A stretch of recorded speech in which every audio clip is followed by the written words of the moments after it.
Terri Davis, Agent of Parent Empowerment. Parenting is the hardest job in the world, but certainly it is the most rewarding. I was very fortunate to be raised by the best efforts of both parents and a live-in grandmother. And it doesn't get any better than having that live-in grandmother. And even with that, parenting was tricky. I'm going to assume that most of you in this room are not living in poverty. Your utilities are connected. You have enough to eat. You have a support system to turn to. And you're able to provide the basic needs for your children every day. Many of the 2,000 parents that we see in our parenting programs are living in poverty. They do not have enough to eat. Their utilities are not always connected. They don't have anyone to turn to when they're in crisis. They fear violence every day.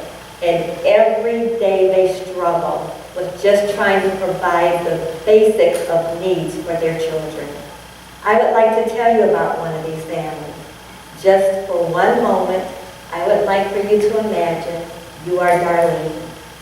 Darlene was raised in a household with an alcoholic father and a mother who was emotionally distant.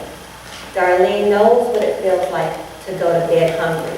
There were times Darlene did not have running water or electricity. When Darlene would come home from school, no one would ask her, "How was your day today?" In fact, no one asked Darlene much of anything. At 17, Darlene became pregnant, had her first child, and had to drop out of high school. Later in life, Darlene would go on to have 2 more children and marry a man who unfortunately was very much like her father. He was an alcoholic who was in and out of jail, and mostly in jail.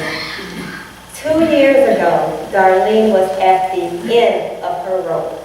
She was mad, angry, frustrated, and just downright tired.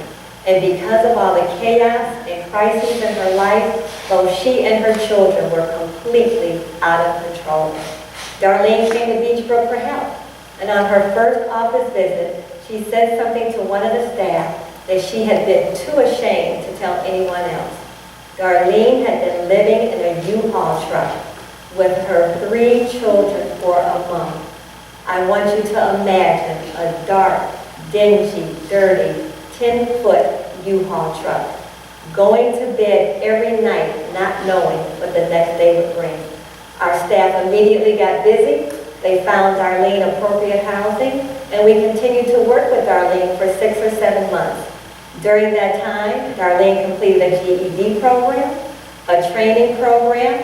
She completed our basic parenting classes and our basic anger management classes. She and her children attended family workshops and family play activities, which is something they had never done before. But most importantly, what we gave to Darlene was a sense of self-worth and value.